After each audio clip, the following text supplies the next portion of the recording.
hard, they hate it, they never believe me. Yeah, I would never drop the ball, I know I make it look easy.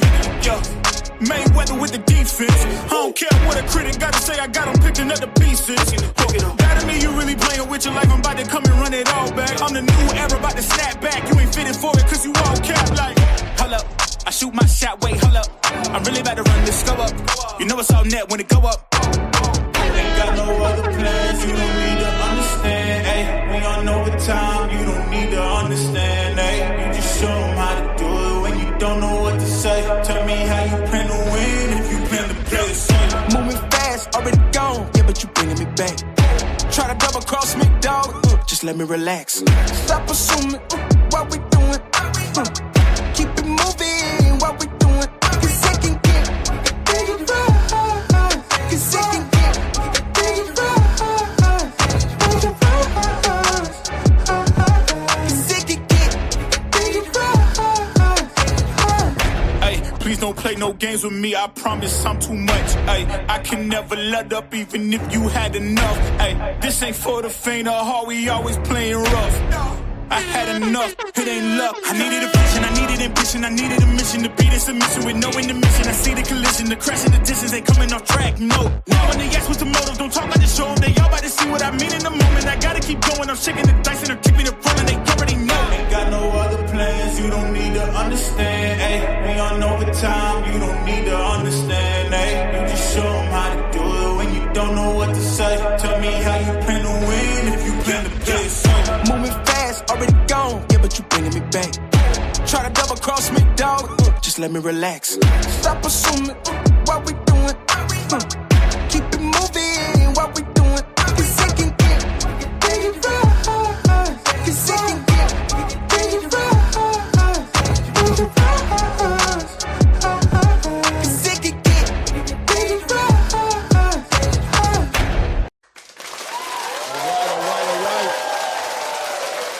Good afternoon, good morning, wherever you are at. Salute ATP. What's good? One more game, bring it full circle. Bring it full circle. Things to talk about today. We on the move. We here for a good time, not a long time. Good morning, good afternoon, good evening, whatever it is, wherever you're at, man.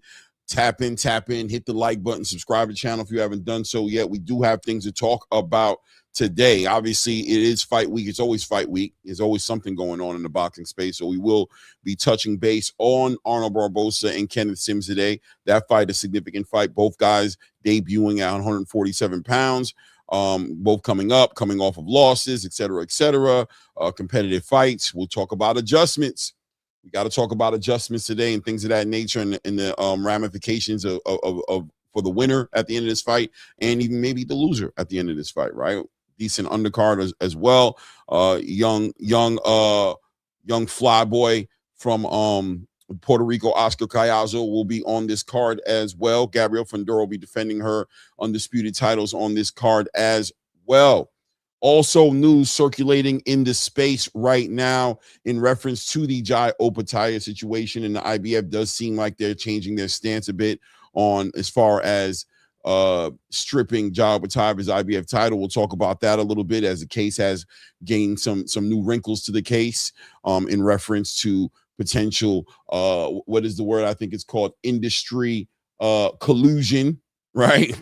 On the purpose and the reasoning behind that actual stripping. We'll talk about that a little bit. Also, Keith Connolly in the radar of Eddie Hearns right now, who doesn't want to work with Keith Connolly. Keith Connolly, the manager of Richardson Hitchins, the manager of what's my guy's name? Edgar Berlanga, Teofimo Lopez. I believe he was Conor Ben, right? He was the one who brokered that as well. So we talked about this a little bit, guys, right? We talked about the Keith Connolly situation back when Conor Ben got signed to Zuffa Boxing. We knew Keith Connolly was the one who brokered that, and kind of put the light on it and said, well, is Keith Connolly now going to become a major moving piece inside of the Zuffa Boxing rollout with all these signings, with some of these big signings?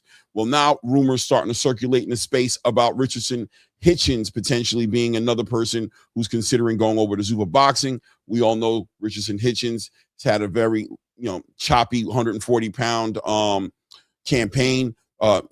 had to get out of his last fight against Oscar Duarte. He felt ill. Rumors circulating may have had something to do with the weight cut. That rehydration clause has always been plaguing Richardson Hitchins. Well, now on the back end of not making that Oscar Duarte fight, I believe that the IBF also was in the midst of potentially mandating him fighting Delgado and defending his IBF title, high risk, low reward fight for him, or taking on Oscar Duarte and making that fight happen, which is also a high risk fight. I'm not sure how the reward is on that fight. So Hitchins has decisions to make. Will this IBF position on the Jao Patai situation affect the way Richardson Hitchins is looking at it? We can go over that. We got some information circulating about that. Light work, Shakur Stevenson, Clarissa Shield does an interview with Shannon Sharp and Chad Ochocinco on the nightcap and talks about rehydration clauses. And once again, of course, being that her little bro, Shakur Stevenson, and his angle, his stance on rehydration clauses when it comes to fights at 147 pounds, specifically two fighters in Devin Haney and in Ryan Garcia, and even Conor Benn when he talked about them. Maybe what she said was a little contradictory, to what Shakur Stevenson's stance was in. We can dive into that a little bit as well, because I got some personal perspective on that. I think people sometimes, everything ain't for everybody. A general idea on a topic doesn't necessarily address specific people's reasons and why they move the way that they do. But, listen, the business of boxing is a business of boxing. It's a business of leverage. It's a business of strengths, weaknesses, all those different things being put together inside of a ring. And we as fans, get to watch it all play out. So rehydration clauses, weight classes, right? Reach, height, weight, strength, punching power, boxing IQ, all these different things that influence the direction that a fight is going to go into. Sometimes a lot of it happens outside. We'll talk about that as well, of course, right? We got a bunch of other things to talk about, I'm sure, as well, but we'll try to knock it all out inside a certain period of time. Before we go any further, let's bring up, you ain't seen him for a while. He's been busy, tied up a little bit, but you love to hate him. You hate to love him either way. My God, Angelo Reyes in the building. Angelo, Jello. What is good? What is good? What is good? We're back at it for another one, another segment, man. Another one locked in. What's good with you, fam? How you been? Man. I've been all right. Living the transplant life. It's a complicated up and down type of a circus.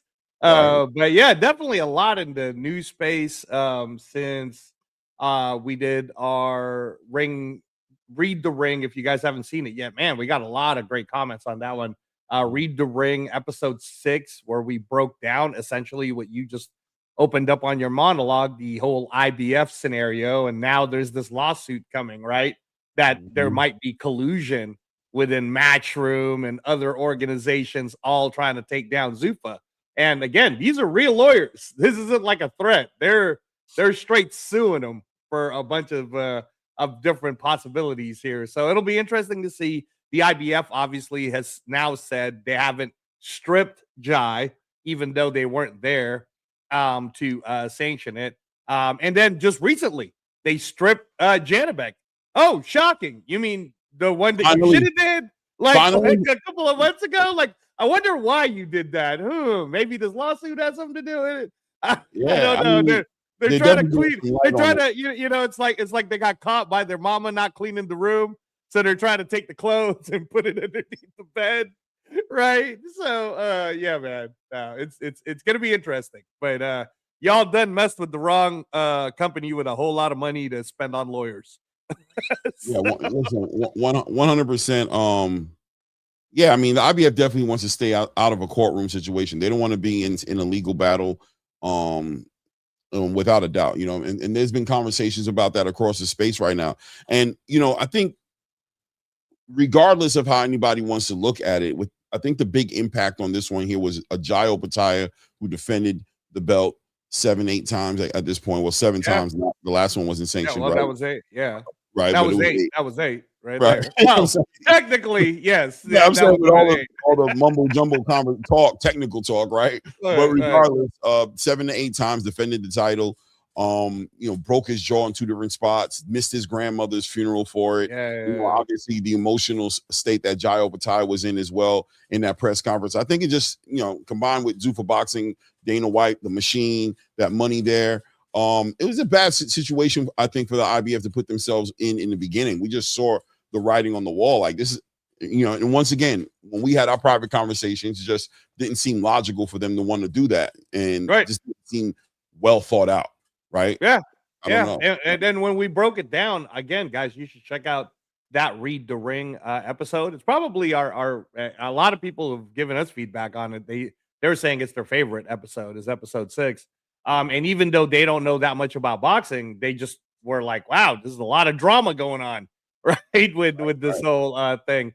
I feel bad for Jai. I think he was super emotional during the press conference. Let's not forget that he had just lost one of his best friends and somebody who was very integral to the camp during his training camp. So that emotion was there. This roller coaster of, is the IBF going to go ahead and allow him to do it or not? And, Jai is still caught up in what Terrence Crawford already moved on from, and what Shakur Stevenson is already moving on from. And so many other boxers are moving on from it, which is these sanctioning belts that you're paying for, it really has no value to you. Like, if it does have value to you, you should pay for it. But if you get approached by Zuffa in where it's really not going to have let's look at someone like Keyshawn Davis. He's not clamoring for belts. I've not once heard Keyshawn Davis said the words, I want to go get the WBC or the IBF, or no, he's calling out names. He's saying, I want this guy, I want that guy, because he's a businessman, Clay. And he just said a big news is about to come out. Wonder what that news is. I'm just wondering. I'm sure Turkey's involved, so we'll see. It's very interesting, actually, with Keyshawn Davis and low key. Hold on a second. I kind of wanted to. I'm glad you kind of went there, because it's kind of where I wanted to segue. And Keyshawn Davis definitely speaking on what his potential future is, and keeping it to his chest, but at the same time, I think there's some things we can look into and see. Shout out to Fight Hub TV here. Let's see what Keyshawn has to say about the future. I feel like you called out every name in the book: Lewis Crocker, Haney, Pitbull, all of them, man. Any response? Any response to the DMs? Anything? I definitely got a response, and I definitely got a date too. You know what I mean? I'm telling y'all that right now, and I'm definitely coming back sooner than y'all think. You know what I'm saying? That's why y'all see me doing a little politic at the gym right now. It's politic, but I'm staying sharp for real. You know what I mean? So don't get that fucked up, chat. I'm staying sharp. Got something coming up. So can you give us a hint? Is who? I mean, shit, I might be fighting you. Keep asking me all these questions. I'm doing my job. I guess you'd be doing your job, I'm doing right? my job right now, too. You'd be doing your job, right? Is it? Can you tell us, are you moving up or staying at 140? I think I'm moving up. Really, 147 now? Yep. For a championship? Yep. So that being stated, that being stated right there, he moving up. He moving on up. He's definitely moving. He not definitely. He's leaning towards moving up without a doubt. But Keyshawn Davis going up in weight to 147 makes the division that much more interesting. He's talking like it may be for a championship, so he's definitely getting into the conversation of what's going on at 147 right now, which is obviously Devin Haney looking to unify right now. We know Devin Haney also hasn't signed his side of the contract thus far. We haven't heard an official announcement as far as the Rolly Romero situation is concerned. We know that an announcement was made that on Devin Haney's social media that Ryan Garcia and him are looking to do something in September, and they're talking about Allegiant Stadium, which is a whole nother conversation, right? That just gives you some perspective on the size, the magnitude of that fight. That'll be next to in the same conversation as Terrence Crawford and Canelo Alvarez. They're going to Allegiant Stadium. That'll be the second big boxing event going on there. And there are also other things moving at 147 as far as Keyshawn Davis and Lewis Crocker, or is Richardson Hitchins going up to 147, or Teofimo Lopez says he's going to 147 as well. There's so many different moving parts to that 147-pound conversation. And even with the fight going on this weekend here with Kenny Sims and Arnold Barboza debuting at 147, that's more 147 news, right? So 147 is definitely moving the needle. I don't know how you're looking at it from the outside looking. Are you seeing anything Yeah, no, there's definitely a lot there, guys. And again, if you learn to read the tea leaves, like me and Claymore have been doing since last year, you can pretty much just don't deny yourself of the truth that number one, Turkey's in charge in terms of if you want to get paid the most. And Keyshawn Davis is a Riyadh season ambassador. Devin Haney, I believe, still has one fight left on that 3-fight contract, I think, with Turkey. It's either 1 or 2 fights left on the 3-fight contract with Turkey. But nevertheless, he's still working with Turkey. So maybe the reason why he hasn't signed the Rolly Romero, which, I mean, it sounds like he's going to sign it. So I don't want to sound like he won't. That from all reports, Dan Rayfield and everybody's saying they're already talking about putting the Frank Sanchez versus Richard Torres as the co-main event for the IBF Eliminator on May 30th for that fight. Because apparently Frank Torres's knees are swelling up. So that's why they pulled him off of the Fundura Thurman card, which, by the way, Clay, I told you, man, it's barely sold 2,000 tickets so far here in Vegas, and they're about to give out free tickets. So I'm just gonna wait it out. Get you one, right? Get you one. I'm just gonna wait it out and see how it goes. But I mean, like, in all seriousness, the fact that they're trying to charge $75 for what now will look like the co-main event is Yoenli Hernandez versus Terrell Gashaw, bro. That's the co-main, right? Like, no disrespect to any of these fighters, but you know, you guys shouldn't even be charging at all, especially since they just Amazon Prime just announced that to the Tim Tszyu fight, the one that's coming up in April, it's free. It's free on Amazon. So how's that one free? Yeah. Okay. How's the one in Australia that's actually a better card? How's that one free? But this one, who's not as good of a card, $75. I mean, like, you know, culture bias. You know, they're dealing with a different audience, and once again, they're dealing with that niche audience that they built up for themselves, that little fan base that has become accustomed to and desensitized to paying for pay-per-views for the event, right? They know that that's not going to translate into the larger demographic of boxing, but that niche space, the fan base of the PBC. And I'll say it's the PBC. It's not a particular fighter. It's the fan base of the PBC, and what they deliver in that culture space has become accustomed to that model, and they'll stay loyal and they'll support. In some ways, is admirable to a certain degree to build the support. Yeah, man. No, that's awesome. Like the blind loyalty. It's like you're a Jets fan.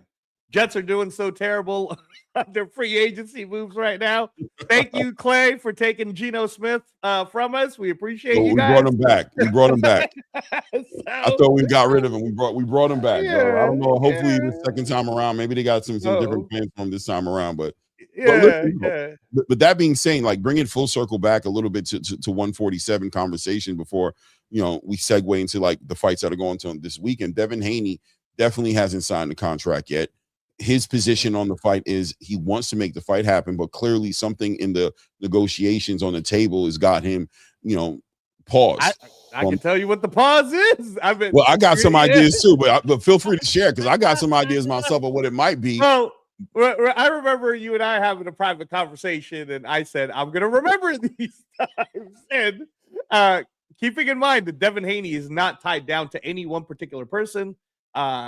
Bill Haney's very much a businessman, but these are one of these scenarios where if, let's say, Richardson Hitchins does end up going to Zuffa, why not Devin Haney versus Richardson Hitchins? It's a better fight for me. I'd rather see that one than you're looking at.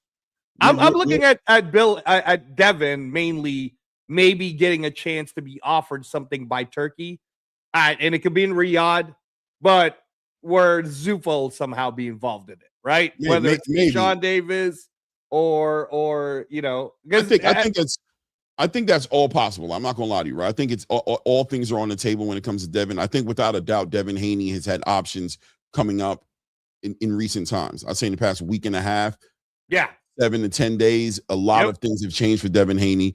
Because like I said, we talked about it before. It's been a roller coaster with him. It's been he's the money man, he's desperate for a fight, and now it seems like he's back into opportunities are opening up for him, and I think he's definitely opening his ear to a lot of good conversation, good talk right now. But also with this whole entire Rolly Romero situation in the PBC, it's always been an interesting situation on the pay structure, on exactly how the big stars are getting paid we've always talked about the rollouts of Errol Spence, Jamal Charlo, the big stars, even Gervonta Tank Davis, on the difficulty it's been for the PBC to put together the biggest events for these fighters. And we know they're prize fighters at the end of the day. Number one, there's always been rumors circulating about the pay structure, the model of it, the pay-per-view back end money structure versus the upfront guaranteed money structure that most of the boxing space is embracing and moving with, right? Like if you're dealing with Turkey Al-Sheikh, you're dealing with upfront money, guaranteed money. You know what you're getting. You don't have to sell a certain amount of pay-per-views. You're not dealing with points as much. And I know the PBC was very, their branding was points, upfront money, a certain amount, it may not be the biggest amount, but you don't worry about it because on the back end, it's going to turn out like this. But with the pay-per-view model being attacked the way it is, with the way streaming is working, and also just the lawsuit of Mayweather. I mean, the lawsuit, I mean, there's been rumors circulating for a while now. My question is it also involving that? Is Devin Haney and his team trying to negotiate the guaranteed upfront money and trying to make it make sense? Yeah. I think that front loading money is the way boxers are going right now. Let's keep in mind that Conor Benn, who we're all just assuming what the real number is, but let's go with 15 million, since that's what everybody keeps saying around the space, right? Let's not forget that the minute he signed the contract, they handed him $4 million. Is PBC doing that for Devin Haney? I mean, I'm sure Bill would love that, right? Hey, thanks for signing it, and here you go up front. Maybe that'll help you out with your training camp type of move, right? I don't know if PBC has the power to do that. Do you think they do, Clay? Give them maybe even $2 million up front right off the bat? I mean, like, yesterday's prices and today's price to make these big fights. If you're going to put these offers out there, we haven't seen the PBC doing that. They haven't been sending out those offers. So, I mean, just being honest about it, right? Just to say, I haven't seen them putting out these big offers. I haven't seen them putting together the big fights. Probably the biggest fight this year that they're probably going to be on record for doing once it's done, because we don't know if it's done yet. I mean, I guess it is done. Is David Benavidez and Zurdo Ramirez is a big event. But once again, that's PBC fighters are kind of like working with the whole idea still inside that pay-per-view model structure. Devin Haney comes from a whole different world now. You know what I mean? This is going to be a new thing for him to have to deal with the idea of points. And, he didn't really like the way it turned out with the Ryan Garcia situation. You know what I'm saying? His team, that was part of the court situation. Was suing Golden Boy, won the books open, didn't like what their payday was. You got to say to yourself, if you're from the Haney team, you didn't make that much money from the Ryan Garcia fight, right? Because they complained about that. How much more do you think you're going to make on a Rolly fight? Is that going to sell more than the first Devin Haney Ryan Garcia fight? So I'm sure they're more so looking at the upfront money, right? They're looking at, let's get that out the way, but are they able to as well? Because we're going close to the ninth inning. Rolly Romero has pressure on him right now with this whole entire Chakram Giasov situation. The time is ticking on him. I'm sure he's very anxious to get this done in the contract signed, but Devin isn't as pressed. I think it's interesting to watch it. Yeah, no, I mean, and again, it's all we care about is what's going to be best for the fighters and what's going to be best for the fans. And like I've said before, honestly, Rolly, cool, man, but you were supposed to fight Chakram. We already have this whole issue with how did you even get a title shot before Chakram Giasov did in the first place, right? Yeah, which is weird. But at the end of the day, if we even did a poll, do a poll, who would you rather see Devin Haney fight at 147 to defend his title or whatever, right? Would you like to see him fight Keyshawn Davis, Richardson Hitchins, or Rolly Romero? I bet you more people will either say Keyshawn Davis or Richardson Hitchins. Just because, right now, and this is no disrespect to Rolly, the only reason why Rolly's moving the needle is because Clarissa Shields had an argument with Shannon Sharp about beating him up. Right. So that's where Rolly Romero's name is coming out, is that our GOAT woman champion just said, I could beat him in a for real boxing match. And Shannon Sharp said, nah, girl, you're going to get knocked out. Right. I mean, Rolly's always been an interesting character and an interesting part of this era of boxing that we just coming off of. He was part of all of that, and PBC crowned him as a money maker. They decided, like, Rolly sells. They like Rolly. Rolly fights a certain way inside the ring. Rolly's press conferences hit differently. Rolly's interviews hit differently. He's just a different, unique personality in the space. But he's put, like a lot of other fighters have done and will continue to do, he's put his career in the hands of his handler. He hasn't been very hands-on with his career. And it was a roller coaster ride for him because, after that Ryan Garcia upset victory, him walking away with a WBA title right on the perfect timing of Jaron Ennis moving to 154 and vacating. He just got, once again, good timing. Rolly would tell you that it's a blessing from God. This is God's will that he was elevated and he's become a WBA champion out of nowhere. And the PBC clearly wanted to leverage that. Rolly thought there were potential Manny Pacquiao fights in the horizon, maybe even a Conor Benn fight, maybe even a rematch with Ryan Garcia. And he looked away at the Devin Haney fight. He's like, that fight is so far away. I'm not trying to fight at all. But, full circle comes back. He's here needing a fight because the boogeyman, all that stuff you were kicking under the bed is stacked up. The reality is Chakram has been sitting there impatiently waiting for his opportunity to become a champion. But Chakram doesn't bring the coin. He just brings pain and risk. Right. You know what I'm saying? Right. And and speaking of Chakram, and this is one of the things that you and I have been critical on, because it's a true statement about Eddie Hearn, right? So Eddie's spending all this energy right now going up against Dana. We just did our episode, Read the Ring, episode 6. Guys, check it out on our videos. I think you'll really enjoy it. But we spoke about how here's Eddie Hearn. Now he's getting into MMA. Now he just signed Tom Aspinall. He's pushing now. There's word about him talking with Jake Paul. Nakisa's already saying Eddie should represent all these different UFC fighters so that they can go break free from their contracts. And everybody's attacking Dana, right? Eddie, bro, what's going on with Boots? What's going on with Bam? What are you doing for Chakram Diaz? Raymond Ford? Right? What's going on with Raymond Ford? Like, thanks for, I guess, setting up Ammo Williams next week. Like, thank you, but how about everybody else, bro? Like, you got all these fighters you got to take care of in your actual promotional company. Unless you're saying that you're just going to let Frank Smith do that now. At which point, if you're Boots Ennis, you're looking pretty sharp in the gym, but where's the fight, Clay? Who you fighting, bro? I mean, where's the money coming from, Clay? You gotta do the work, man. Just a lot going on, obviously, when it comes to that conversation. Now, as far as where is it? I'm trying to. Oh my God, I just did that. That just happened. As far as Richardson Hitchins, coming over to Zuffa Boxing, there's rumors circulating about that, right? Obviously with Keith Connolly and and all of that. Remember the rule. Remember the rule when we hear the rumors, Clay. If one person's saying it, 10 people have already thought about it. Right. So it's looking more and more like he's going. Edgar Berlanga's trying to make this weird little fight happen with Chris Eubanks, which I don't think is going to happen. So I think Edgar's going. T.O.'s going to go. So it's going to be fun, man. It's going to be fun. Yeah, right here.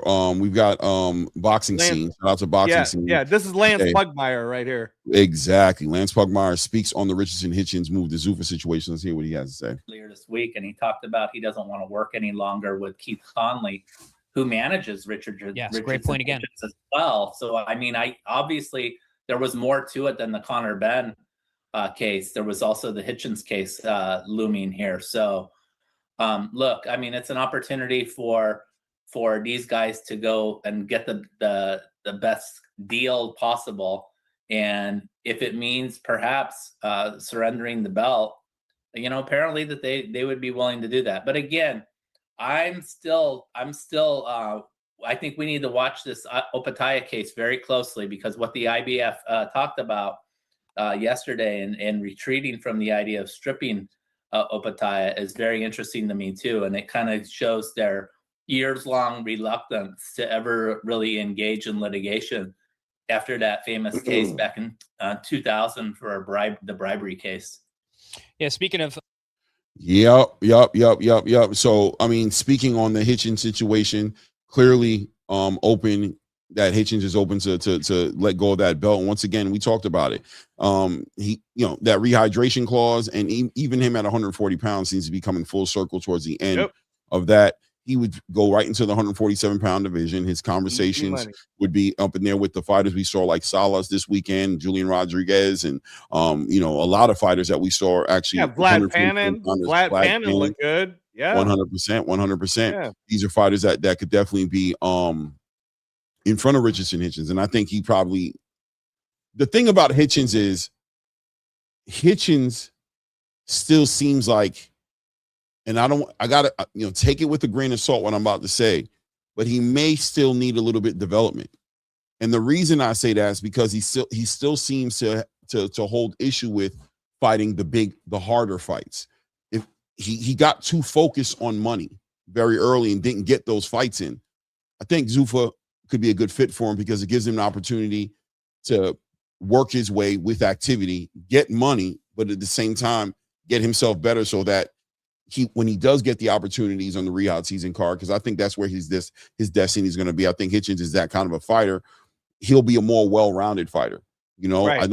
There seems to be some nervousness of not only him defending his title with that rehydration clause, but also him officially going to 147, right? Because now the punching power changes significantly. The caliber of fighters you're going to fight change significantly as well. It becomes way more competitive.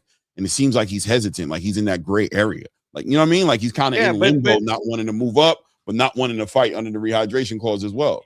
You know what, though? The problem with that type of attitude is, again, you were conditioned for that. If I'm talking to Richardson Hitchins right now, because of the whole you have to be undefeated era. Let me explain something to you, man. Zuffa 1 had Kane Sandoval, who we all know really should be closer to 135. Right? Fights at 147 in where he was the favorite for whatever weird reason to fight Julian Rodriguez. Now, you and I knew better, so we put, some money on Julian Rodriguez. Like, I don't know what y'all talking about. Yeah. But Julian's going to piece him up. And Kane Sandoval was an undefeated prospect trained by Freddie Roach. He had all the star qualities in the making, and he was willing to sit there and risk that, because number one, he got paid. Number two, he's going to be active. And now Kane Sandoval can make a decision because Zuffa Boxing helps you with your nutrition, helps you with your physical conditioning. Richardson Hitchins, man, you don't even have to pay for any of that stuff. If you just come to Zuffa, just train here at the PI, make a decision. If you really want to go to 147, cool. Then they'll help you out. They'll build your body up. They'll probably figure out for you to fight somebody if you really don't want to step it up and already fight Keyshawn. But honestly, man, I wouldn't mind him and Keyshawn right off the bat. Like him and Keyshawn and Zuffa right off the bat, I would love that because they're both guys that are 140 coming up to 147. I'm kind of curious about it, right? Like right now, if you and I were to do a conversation on who do we think Haney and Keyshawn, who would beat, we can't go against Haney. He's the 147 guy. He beat Brian Norman. We don't know what Keyshawn could do yet at 147. Same thing. Who would win between Haney and Hitchins? Can't go against Haney, right? But in a scenario like Keyshawn Davis versus Hitchins, I don't know. I mean, I would lean Keyshawn, but now it's kind of like equal. And worst case scenario is you lose a fight, but you're in Zuffa, so you just stay on the rotation.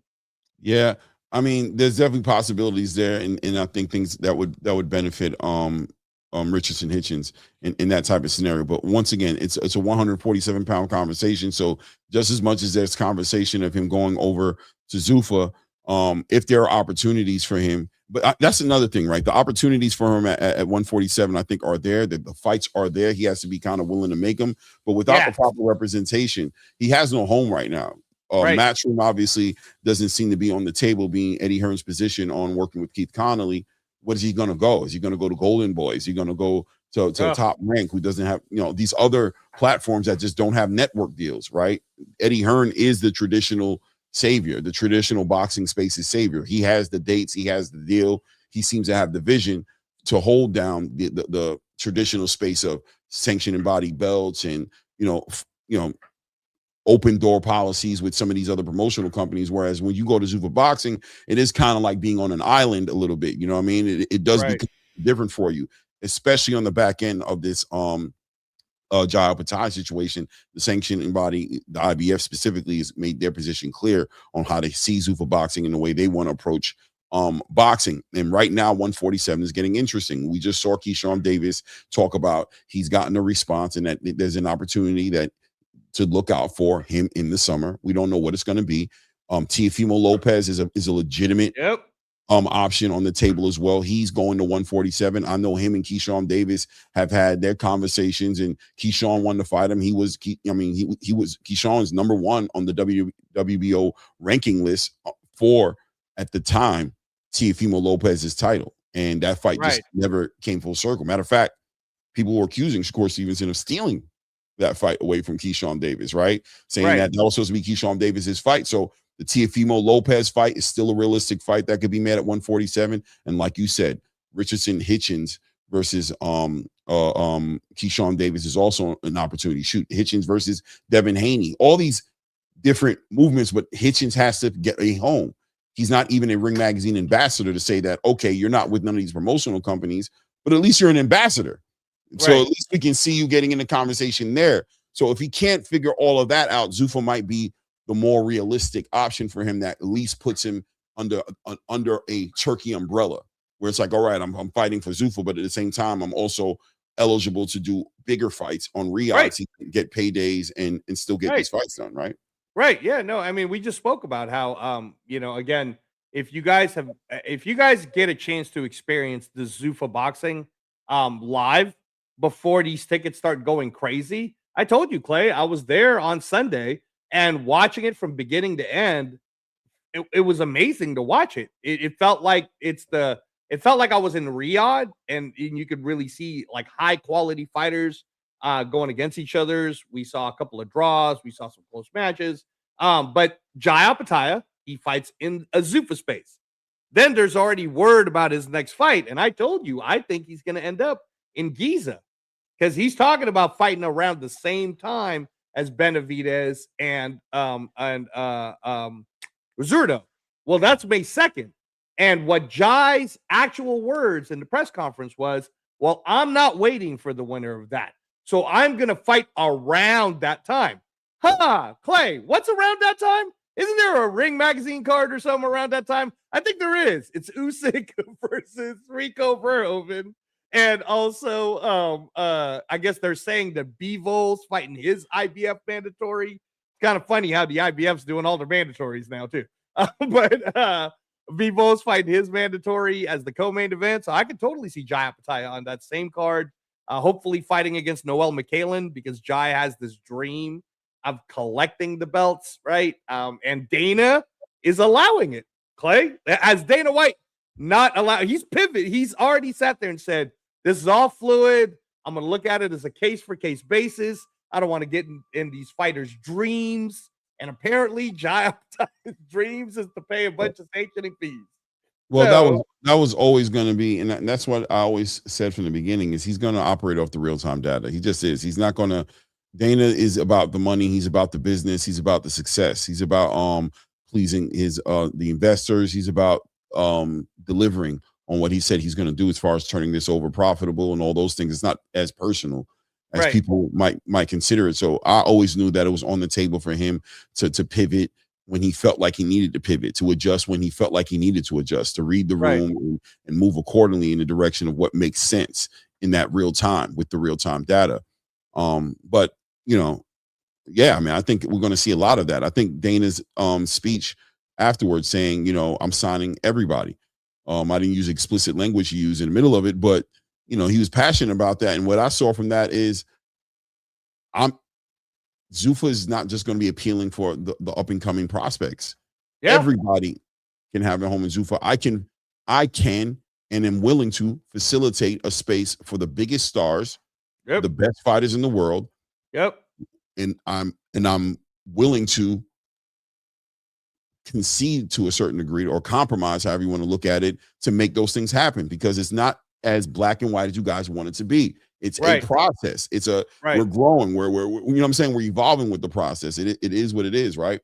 Let's go ahead and move into the actual fights this weekend. We got specifically the main event on this card. We got three big. We got one tomorrow, with Pro Box. Or Right. yeah, I mean, sorry, today's Thursday. What am I talking Right. about? Yeah, Right. we have one tomorrow. It's Pro Box, which is a great card. It's one of your favorite fighters. Najee Lopez is fighting Sure. on the main event, right?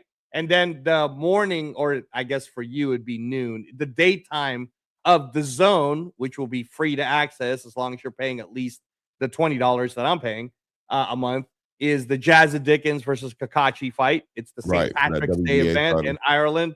That's going to be really fun. That's a fun event. I'm pretty sure you're going to do a watch party for that, but we'll see where you're at. And then the main, which is the Golden Boy card, which I'm a little split on, bro. I'm not gonna lie to you. I'm like, it's okay, man. It's okay. Like if I'm more excited about the Ireland card than I am about the Golden Boy card, because the Golden Boy card to me, honestly, other than the fact that it has Gabriel Fundura in it, and also Oscar Collazo, are currently right now a ring pound for pound fighter. Other than those two, it feels very A side, B side when you look at the rest of the cards, where you already 100% know who's going to win. And no disrespect to Arnold Barboza and Kenneth Sims, but come on, Clay, is that really a main event? I mean, if it is, then that's like a Pro Box main event. That's not really, that's not really it's honestly, it's a fight that I'm very intrigued by because I am interested in seeing what Ken Sims and Arnold Barboza. I feel like it's going to be a good fight. I think they both have a lot on the line. But if it's the idea of a big anticipated fight, a big headline fight, a big fight for Golden Boy, no, it's not a big fight on that scale. But there are some decent fights on there. I'm super interested in seeing what Kaiser looks like. I'm also wanting to know at what point does Kaiser move up a little bit more. He's getting to some of these other divisions a little bit and see up the competition. He's such a great fighter, man. He's like Bam Rodriguez type of energy about him, where it's just like out 105. But yes, yeah. But you want to see him is exactly the weight class. You want to see him leave that weight class, and he's not going to go but so far because he's a little guy. But get up there where you can get up there, so we can see you. We can see you in some decent fights, maybe. You know what I'm saying? Oh, Chocolatito did the same thing. Remember, he started at the super low, and then he was able to move up high enough. So it's really going to be up to Collazo.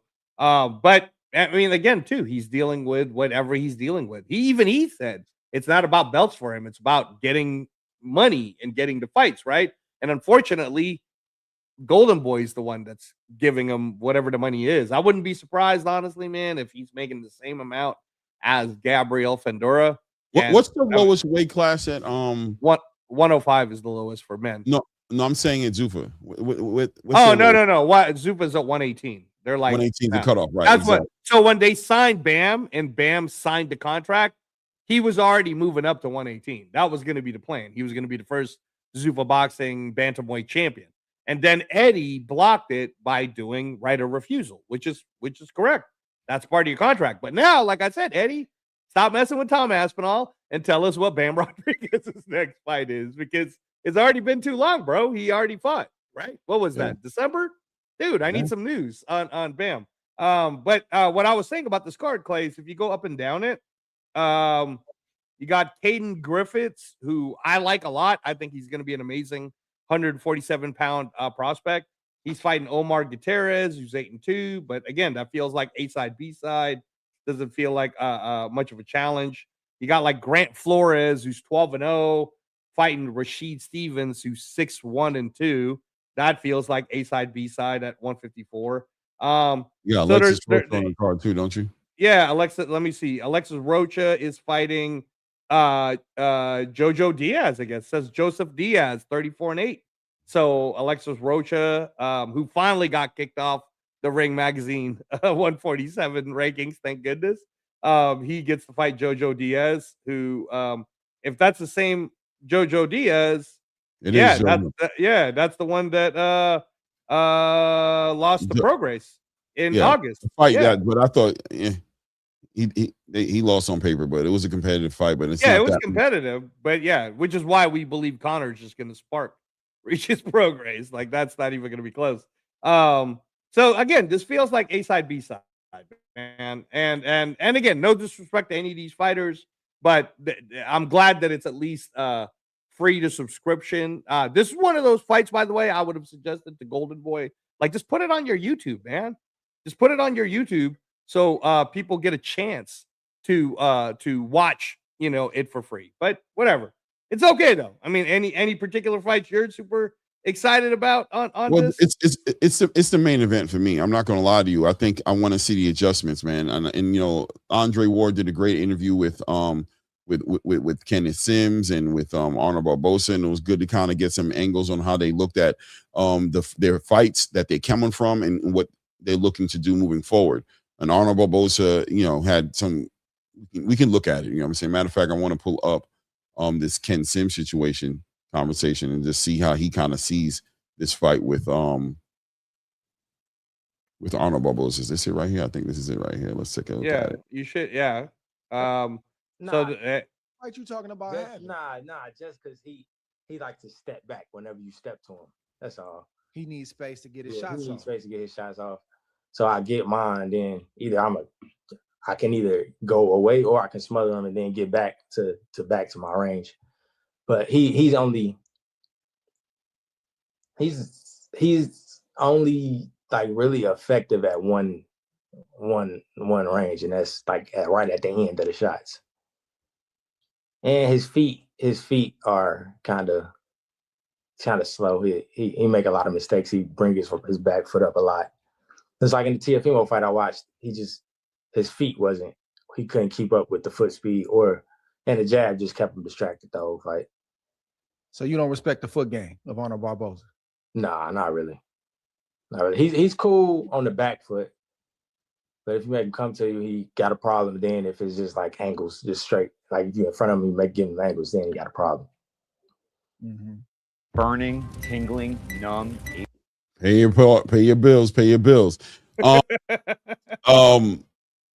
thought what he said was fair about Arnold Barboza, but I do think that these are the things that I'm wondering if Arnold Barboza has dove into a little bit, right? Like the adjustments in this fight. And the fight against Teofimo Lopez, he did, the feet work wasn't there. The feet just were slow. Right. He was lethargic, just he wasn't pulling the trigger as much as you thought he would pull it. And I also agree with what he said about as far as him being effective when he's at the end of his punches, but that inside mid-range game, he is probably more prone to just tie you up than to sit there and change in there with you. And we saw it with Ken Sims' last fight with Oscar Duarte. He was kind of a little overwilling to work inside that close range, mid-range with Oscar Duarte, but a fighter was very active inside the close range, mid-range and Oscar Duarte. So it became a different fight where he didn't need to fight that way, but it seemed like he got baited into it because he talked about that in this interview as well, as far as why the fight ended up looking that way, that he had gotten hit by Oscar Duarte, saw that the punch didn't really hurt him like that, and he became confident and said, you know what, I'm going to go fight this dude rather than box him where he probably would have had the advantage. So he's going to have to show some discipline, some emotional discipline in this fight with Arnold Barboza. He wants to make it a dog fight with Arnold Barboza. What do you think about that as far as I find it, again, very 50-50. It's interesting, right? This to me actually feels like a Zuffa card. Like that, that's what I would compare it to, that, because I'm seeing two guys both coming off a loss. Both guys are moving up in weight, right? So the last time Arnold Barboza lost, he was 140. Now he's moving up to 47. Kenneth Sims lost to Oscar Duarte at 140. Now he's moving up to 147. So that's nice. This isn't for like a title or anything, right? Is it I think it's a 10 no, it's a 12 it's a 12 rounder, right? Okay, I don't know what it's for, but I guess they're doing a 12 rounder. And at the end of the day, we'll get a chance to see two guys who are journeymen, that we're going to see a former world champion in Arnold Barboza, who did beat Jack Catterall. They're trying to kind of recreate their careers. So hopefully it's a good fight. What I'm hoping it doesn't become, Claymore, is a boring fight in where there's too much thinking, right? There's not enough throwing, right? Like, did you notice that about when I was there for Chenard and Vlad Panin? My wife kept looking at me like, that dude is just like, Chenard's just not throwing nothing. He's scared of what Vlad Panin's doing. When I was calling, I was saying that Chenard was paralyzed with analyzing. And I think you had to give what's his name again? Vlad Panin. Vlad Panin from Belarus. You got to give him. We're working on getting him on the show, by the way. So okay, that's what's up. That's what's up. Yeah. Vlad Panin did a good job of using that lead hand and using his feints to keep Chenard on, just kind of on alert. He just didn't know he was trying. What Chenard would look like he was trying to do was get the timing of Panin down. He wanted to punch with him. He wanted to counter punch him. But Vlad did such a good job of just really, shooting that jab from different angles and the right hand. Following it up with the right hand and even check hooking him off the jab and good footwork movement. He was actually Chenard was gonna have to take risk, and he wasn't willing to take risk in that fight, man. And it just ended up looking the way it did because of that. And that's why I was comparing this Arnold Barboza Kenneth Sims fight. I hope it doesn't end up like that, in where one of these guys aren't willing to take the risk. I hope that it does turn into here's Kenneth Sims saying all the things he's saying, and Arnold Barboza maybe taking that personally and saying, okay, bro, you think you're all of that? Now let's go. And then it becomes one of those fights, which would be great for us as fans, right? Both of them have a lot to gain off this fight being a fight of the year candidate if they were able and willing to deliver that. I think Ken Sims, to me, he does seem like he's ready to take it there. He seems like that's what he wants to do. He feels like Arnold Barboza is weak in that situation. He wants to test Arnold Barboza's heart. He thinks Arnold Barboza is a safe fighter. And if he can get him out of that space, that he can mentally win the fight and then physically follow through with a victory at the end of the fight. Right. Yeah, and again, Oscar, who just did his clap back Thursday, today. I don't know if we'll get a chance to play that because we're short on time. But Arnold Barboza versus Kenneth Sims would be a perfect fight in where if they show you a fight of the night type caliber, Oscar, man, pull out your checkbook and give them $50,000 each. That's what Zuffa fighters are getting. There are 4 Zuffa fighters that got an extra 50 on Sunday, Clay. Right? So, pull out the checkbook, baby. You talking all that talk, just pull out your checkbook and hook up Arnold Barboza and Kenneth Sims or whoever the fight of the night ends up being. Could be Gabriela Fundora, could be Oscar Caiazzo, but I'm sure all of those guys would appreciate an extra 50. An extra 50? Man, that'd be nice. Extra 50K. So everybody seems to be going for it on the Zuffa boxing cards, which is why we got 2 draws, close split decision, or a really close fight in the first main card. So yeah. But hopefully, Clay, again, that this card at least lives up to an all action packed type of a card and not a bunch of like mismatches. So I actually haven't had an opportunity to see this one. Let's get your reaction real time. Shout out to my brother Mill City. This is off Mill City's stream right here. Let's see here. That gives you the facts and makes you laugh. It's Clapback Thursday. Okay, so this may be the longest clapback in clapback history. The biggest one I have ever seen. So you're fucking welcome in advance for all the entertainment. But I have a lot to vent about this week and a lot of truth to spill. So Jai Obatai fought over the weekend for what he thought would be an IBF title. It's my dream to become undisputed, and unless everyone works together towards that dream, I can't accomplish that. Only to find out at the press conference that he was lied to by none other than Uncle fucking Fester and Zuffa. Salty. So let me explain. So we all know the Zuffa belt is like a participation trophy that's given to a 9-year-old at the end of a soccer game. Second place trophy. It has the significance of the hemorrhoid on my fucking ass. It's a hemorrhoid. And that's all they agreed it would be in order to get the IBF to participate in the Obatai fight, until last week at the press conference when Fester and his friends surprised everyone and announced the Zuffa belt as a world title belt. These motherfuckers violated rule number 5 of the IBF. After that, oh shit, what? The sanction was pulled. Give me that shit. Zuffa had no intention of following the IBF rules and used that deception to humiliate them. I am very, very sneaky, sir. So they said, fuck this, and they pulled out. I'm not going to put up with shit like this. Zuffa lied to everyone the entire time. And poor Jai Obatai, suffered because of it? It's my dream to become undisputed, and unless everyone works together towards that dream, I can't accomplish that. They probably signed Obaitai and told his entire team, oh, yeah, we'll just, we'll let you unify. Would I lie? And of course, it wasn't gonna happen. So instead of fighting for a belt that he loves, Jai was stuck fighting for absolutely nothing against a guy who had zero championship experience. Who let you in here? Is what I want to know. And Jai was obviously disappointed when he spoke to Max Tampon after the fight. Man, I'm chasing the belts. Of course he wants to fight for all the belts. Every fighter does. Nobody wants the piece of shit Zuffa belt they're trying to push on us. This shit is fucking stupid. And fighters want to fight the very best in the world. His opponent, Brandon Glanton, was a plant by the ring who ranked him number 10 in the world in their made-up rankings. You make this bullshit up as you go along. He had never even fought a championship round in his entire life.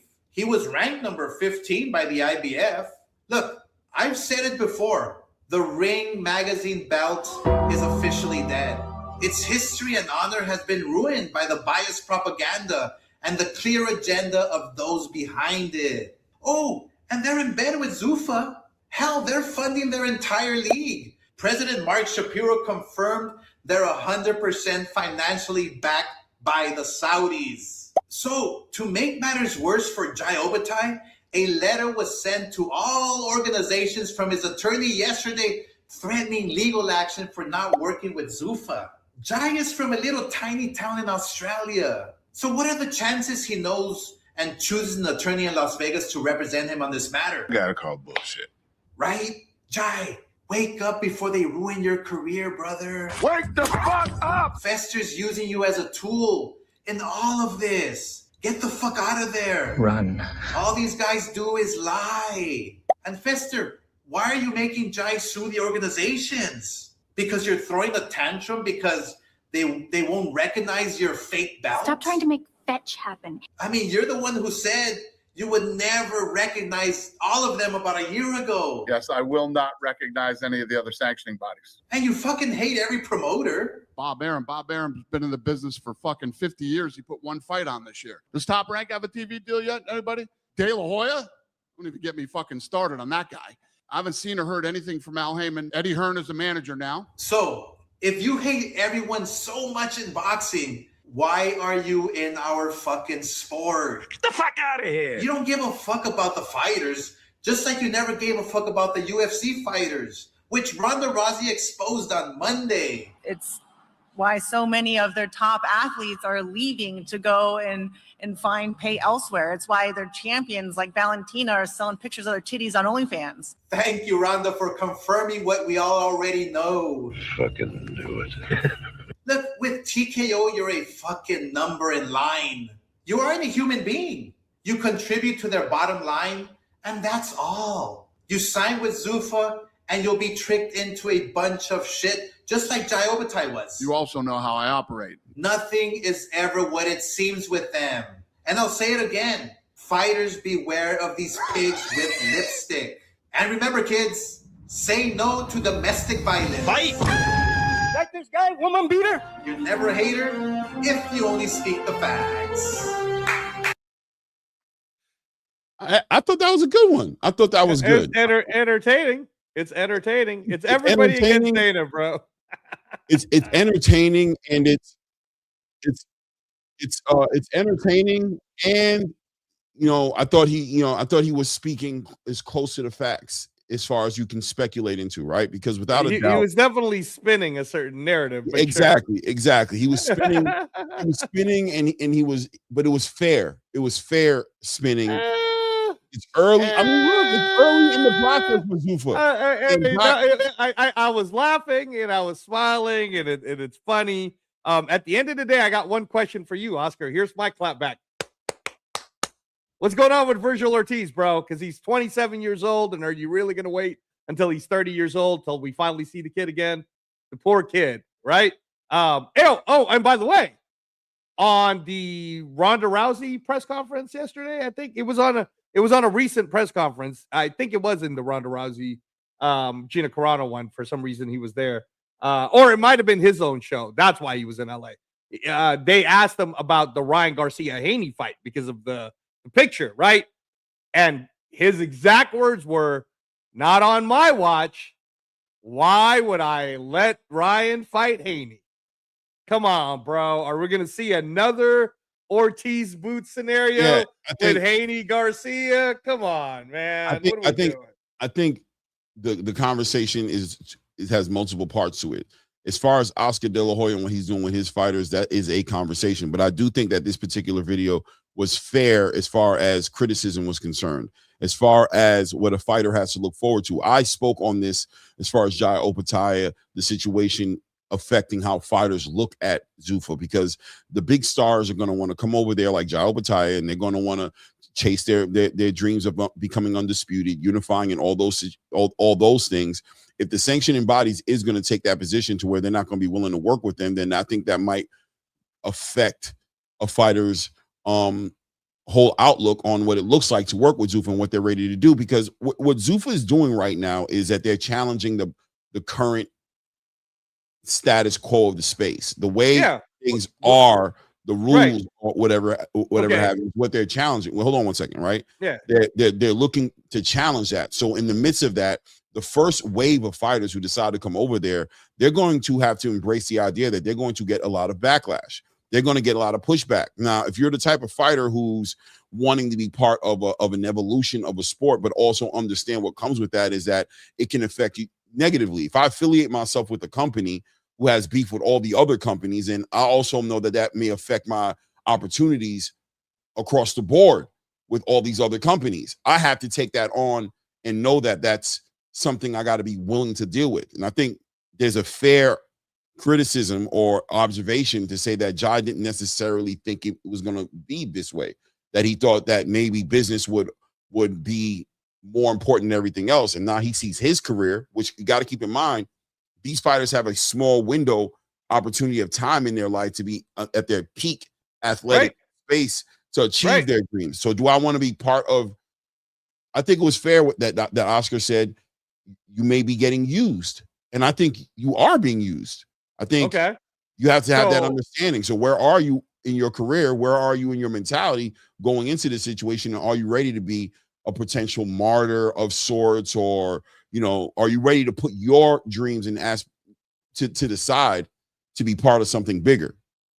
Yeah, well, what I want you to do me a favor of, so we can keep it fair, is please go to the Twitter under First Take, so we can show the video of Stephen A. Smith going on 2.5 minutes of exactly what he feels, so that we can let everybody hear it. Because I'm on that side of the fence, right?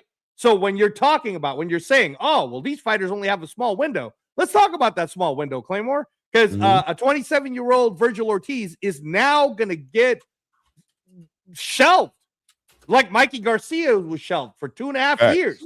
And in fact, Oscar said that. So maybe the message that you're talking about that is quote unquote fair, which I don't think any of the things that Oscar was saying was fair at all. But if we're going to go that route, it might have been better delivered if it was me maybe being said by someone else, right? But not you, Oscar, not the guy who just told us yesterday that under your watch, you're not going to allow Ryan Garcia to fight Devin Haney. When Devin Haney was on the Ring Magazine show with Max Kellerman, essentially saying this is the fight that needs to be made, right? I mean, Devin is basically sitting there going, this is going to happen. We're going to make it happen. Allegiant Stadium. What are we doing, Clay? So I can't hear that clapback from Oscar. Secondly, I don't know how many shows Oscar's done, but it isn't 4. And by the way, ding, ding, ding, announcement. Tickets for April 5th, which is Zuffa Boxing 5, is already on sale today. And that already has Rob Merriweather fighting against Anthony Hirsch on the prelims. It has Mark Magsayo fighting Fergal McRory, who fought for the title against what was Rhodes. that Stephen A. Smith? I saw It's on First Take. It's on the Twitter. It's on First Take Twitter. If you go on Twitter and you go on First Take, then you'll see it. And yeah. But anyways, guys, so again, that's why I'm pushing back on this whole Oscar clapback Thursday is I get it, bro, but you're throwing rocks in a glass house. Like you can't.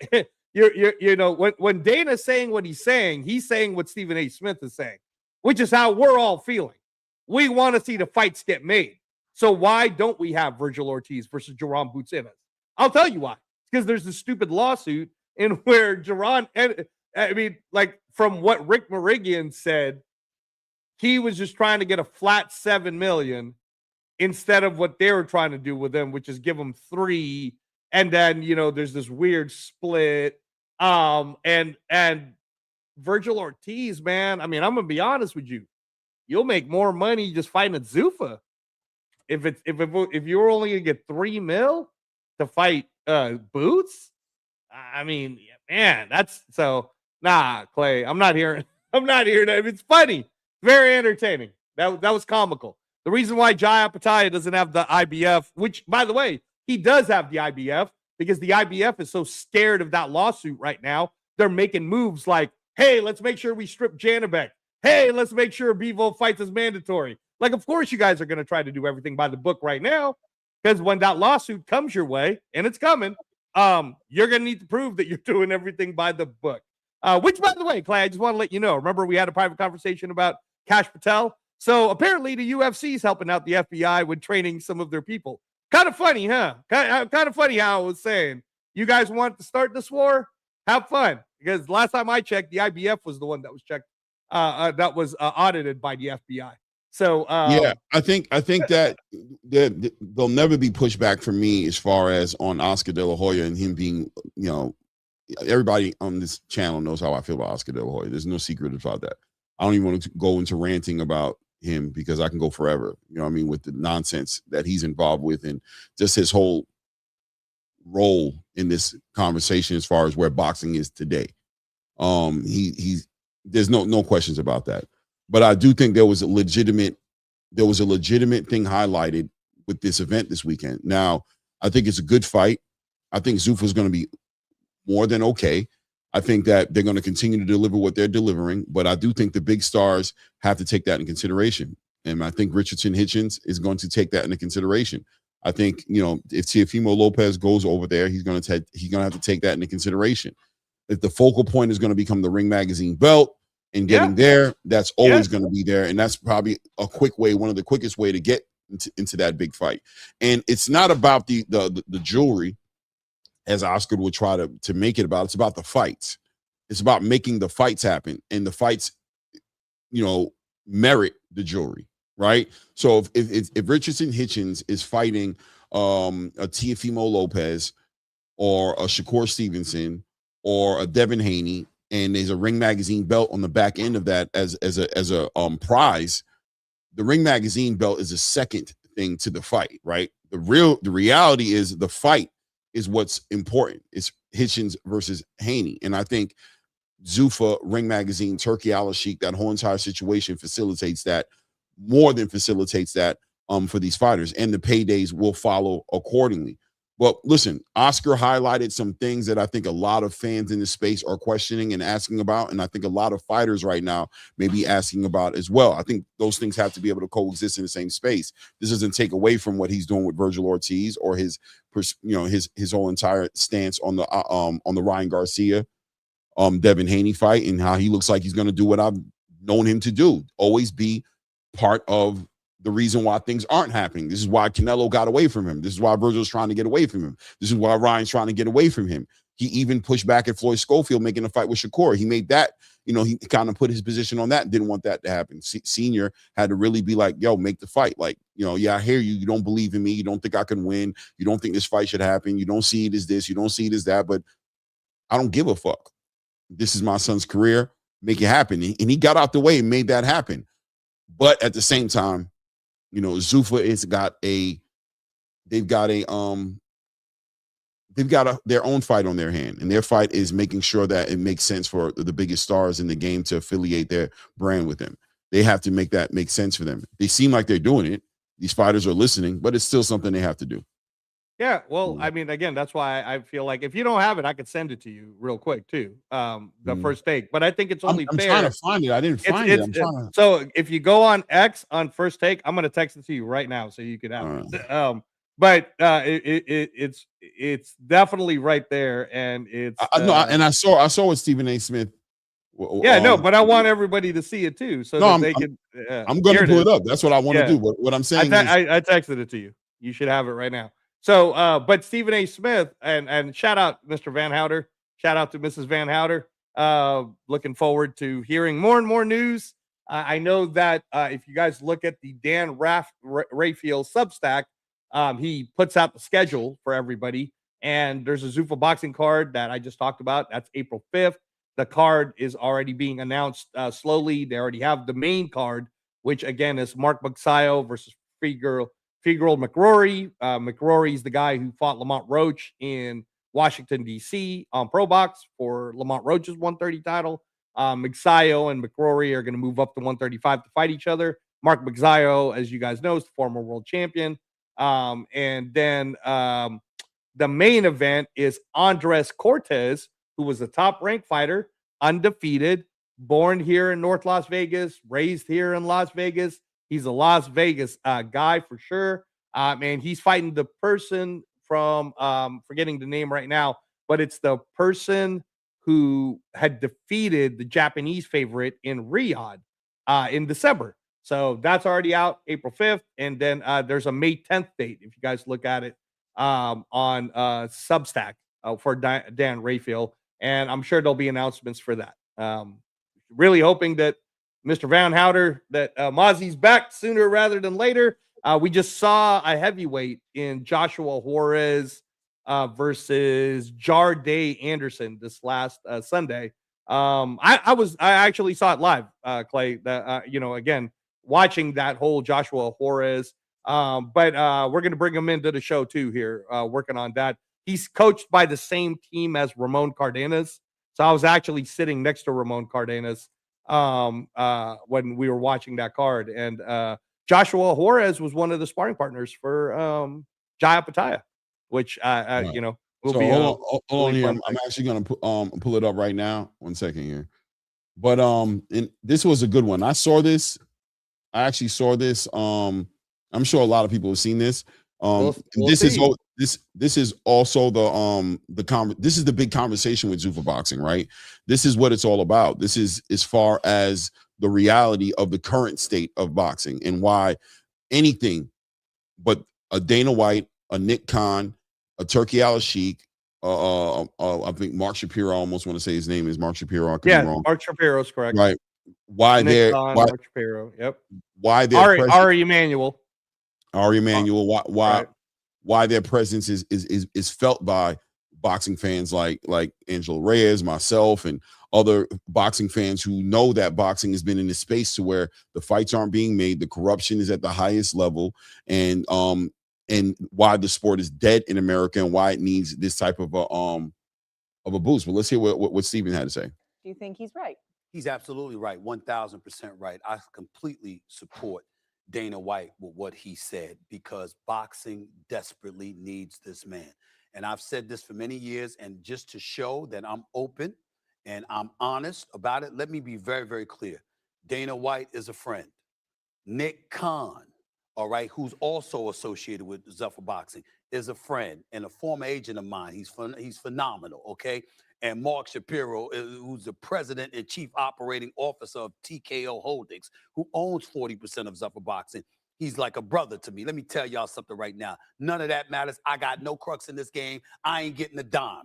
I've told all three of them, what do you need? I'll help you for free. I don't give a damn because boxing, I love boxing. And what these boxing promoters have done to the sport is criminal. We want the fights that we want to see when we want to see them. That's why you will never see me denigrate Jake Paul. Why? Because Jake Paul took it upon himself to promote himself rather than lean on promoters. You understand? Floyd Money Mayweather leans on himself instead of being at the mercy of boxing promoters. They have ruined the sport. You know how many great fighters? I just interviewed Shakur Stevenson the other day, who has proven to be arguably the best fighter on the planet in terms of his skill set. The brother is just skilled. Terrence Crawford, another one. We all know how legit and big time he is. Canelo Alvarez, David Benavidez, the Mexican monster, got to move up to cruiserweight and ultimately heavyweight because every damn body running from him, and nobody forces the people in his division to fight him when he's right there undefeated and a knockout artist, and they won't fight him. Okay, it's ridiculous. Boxing has been completely contaminated by promoters who have not prioritized giving the people what we want when we want it. I know that ain't gonna be Dana White. I'll vouch for Dana White on that. He gonna give you the damn fight. You can sit up there and get in a fight in the parking lot. He'll jump in the middle of you. Hold on. Let's go and put this in the ring and make some money off of this. You do that now. Don't do it in the streets. Do it here. Dana White's gonna do it. Nick Khan has been synonymous with boxing for decades. The man knows boxing inside and out. And oh, by the way, Mark Shapiro is just that dude. The brother special. He's phenomenal. The combination of the three of them with the Turkish, Ali Sheikh, financing about 60% of it. I'm sorry, whatever it takes. That's how desperate boxing is for their presence. Desperate times calls for desperate measures. This is what you do, and I hope that Dana White and them get exactly what they want, and I will do whatever it takes to help them, to save boxing, because boxing is in dire straits, period. Yeah, man. Yeah, and by the way, that was heard on regular, which is what I keep saying, Clay, regular television for the casual sports fans, the NFL fans, the NBA fans, the NHL fans. And like what he said or not, for some of you guys who are just hating on this process that me and Claymore have been correct about since we've been speaking about it since last year on what exactly was going to happen, more and more of this is happening on just regular TV. CBS, right? Like it's just, that's the narrative that's being given to the public, and the public is agreeing with it because they haven't seen free to access boxing in so long that when Stephen A. Smith speaks and says these things, they listen because they want to see boxing too, man. Everybody wants to see boxing. I think once again, and this is always going to be my position. I'm always right there, and I can be objective. I just don't care that much, as much as what Stephen A. Smith said. I've been saying, you've been saying, I've heard a lot of pundits in the space been saying, is the corruption of the sport, is where the sport is right now, is why a Dana White, like Stephen A. Smith just said, desperate calls call for desperate measures, and highlighting the fact that Dana White, Zuffa Boxing, Turkey Al Sheikh is a desperate measure. The current boxing space right now is under attack by a super more than formidable opponent. They're probably outclassing these guys as far as the competitive beating nature up of who they are. Clay. Right, like beating up babies, right? Babies. But to get underneath it all, why? The reason why it's here. And this is why I went through my little rant on my last show when I stated everything I was saying. Like, don't be upset at me. Don't be upset at Dana. Don't be upset at Stephen A. Smith. Don't be upset at Angelo, by the way. Don't be upset at Angelo. Be upset at the current space and how it got here. The fact that boxing has fell off in America in such a way that an extreme measure like this had to be called to the table. But I think what Oscar said in his little clapback Thursday was fair to me. And the reason I said it's fair is because it's a possibility. It's a reality. It's something for fighters to take into consideration before they get involved with this. They do need to take that into consideration. Where are you at? Where do you want to be? Because Zuffa may not be the right fit for you because it's going to be a fight. There's going to be a lot of growing pains in the beginning with this company, and it's going to involve fighters. It's going to involve fighters' careers. Fighters have to take that into consideration when they're working with the Zuffa. Julian Rodriguez had to say to himself, the hell with it. I'm going to be active. I'm going to be a better fighter. And the big show on Riyadh season, when I get to fight on a Big Ring Magazine belt, I will get my opportunity to fight there. But while I'm here, it's going to be about this Zuffa belt. I can't sit here and throw my eyes on becoming an IBF champion, a WBC champion, a WBA champion, a WBO champion. If that's something that you want to do and you've always had a dream to do, this is going to potentially, more than likely, be an issue for you. That's fair. I think that's fair. It doesn't take away from Oscar De La Hoya being a cancer. You know what I'm saying? On the promotional side of the sport. Because shout out, by the way, to his Hall of Fame career and what he contributed in that space, in that conversation.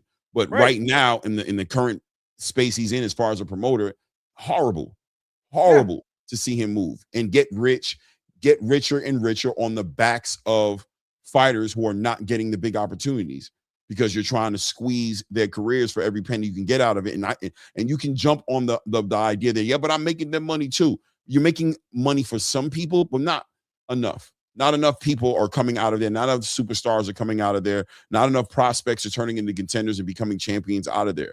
A lot of those fighters get to a certain point to where they walk away from you, because it seems like when it comes time for them to have the biggest fights in the world, fights that they can lose, you're not supporting them putting that together. It is what it is.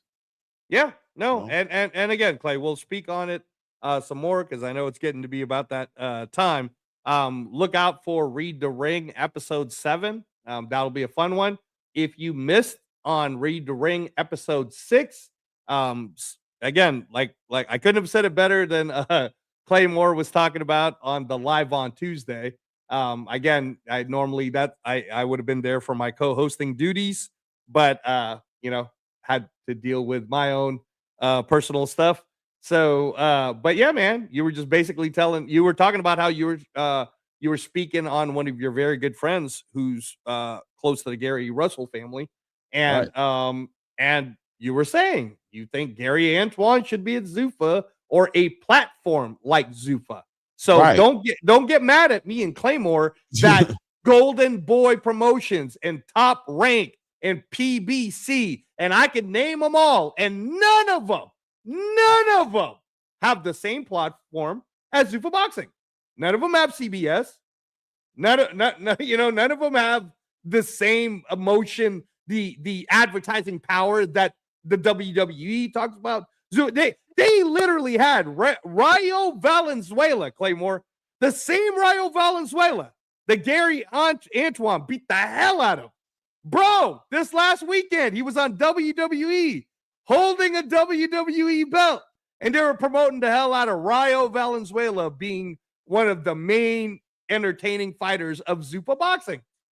I don't see Gary Antoine on any of these type of things, so why would anyone be mad about us saying we would just want these fighters to get paid more money and be more exposed?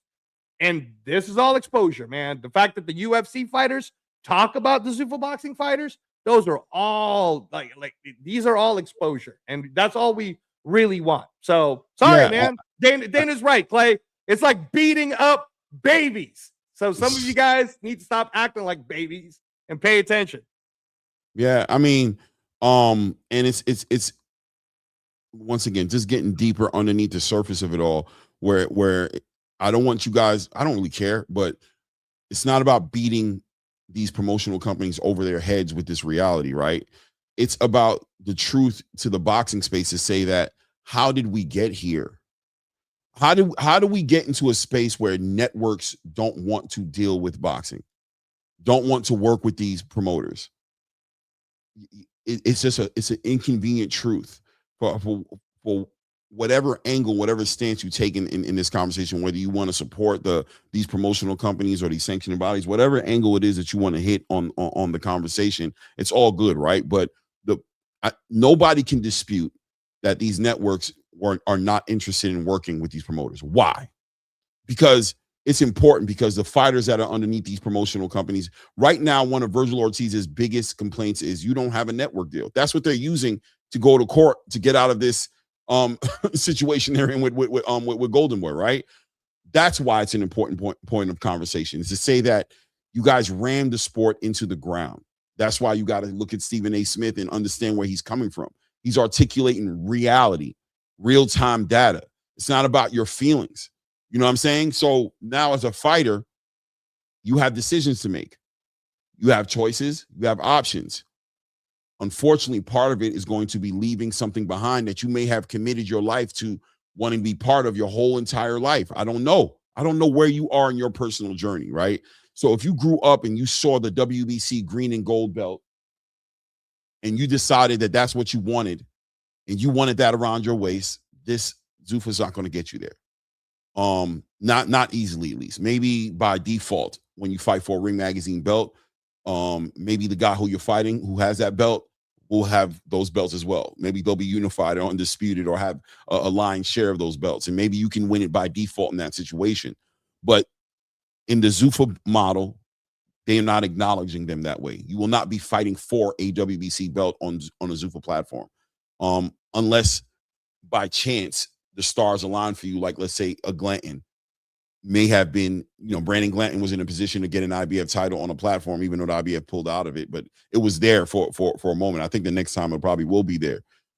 Maybe Dana White will adjust himself as well. Maybe he will become a little bit more open-minded to working with the sanctioning bodies in certain case scenarios. But still, regardless, when you're at Zuffa, the prize is a Zuffa boxing belt, and the next prize is the Ring Magazine belt. And you have to accept that. If you're willing to accept that, then you're going to get a lot of promotion. You're going to get a lot of branding. You're going to get, your skills are going to get be on the biggest stage in front of millions and millions of people, and you will grow as a boxer in real time in a way that you probably can't, unfortunately, with these other platforms, unless you're their biggest star, unless you're their biggest money maker. Outside of that, you're going to be on prelims that may be on YouTube. You're going to be on, you know what I'm saying? You're going to be on undercards that are going to be seen by somewhere between 50,000 to 200,000 people, depending on the magnitude of the main event. You know what I'm saying? On the card. You know what I'm saying? That's the other side of it. There's pros and cons to it, however you want to look at it. So definitely when I'm talking about a Gary Antoine Russell, who I think is a star, bro. I think Gary Antoine Russell it upsets me that this man is not just as big as Shakur, as Tank, as any of these guys. I think Gary Antoine Russell is like legit. He's legit. Yeah, he would be on the pound.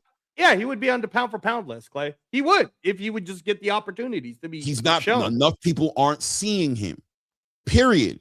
Now, this past year, since the hiatus and since this Amazon deal, this past year and a half, he's stolen the show, in my opinion, on the cards he's been on. But I still don't hear enough people speaking on him. You know what I mean? He stole the show on the Lamont Rhodes Tank Davis card. He stole the show on this past card that just passed right now against Andy Hiroka. That was a crazy fight he was involved with. A fight that arguably he lost, but super competitive. It wasn't no robbery. You know what I'm saying? It's okay. Listen, it was a fight of the year candidate. And how many people really saw him? And why are we not talking about him like crazy the next day? You know why? Because his team is not marketing him correctly. They're not building off of that momentum. That fight was almost for nothing because that fight should have been pushed. He should be getting talked about on every space. But why isn't he? Why isn't he? Right. No, hey, look. Again, Clay, it's getting to be that time. But what I will say is, I can talk about this being a Filipino and growing up in the Philippines and being born in there. And you guys didn't even get a chance to experience Manny Pacquiao until he accidentally, as the B-side, got a chance to be on the undercard of main thing. And then for like that next few months to a year, people kept saying his name wrong, right? The first time people really started to understand that the Manny Pacquiao inspiration was going to become a movement for the entire global Filipino population was the first Eric Morales fight, right? He lost that fight though, but that was first Eric Morales fight. Everybody felt it, right? Felt that culture where they felt good about being Filipino, right? Here's our guy, right? And even though he lost that fight, everybody still rocked with him. I speak on this because I was there to witness it with Jai Apataya.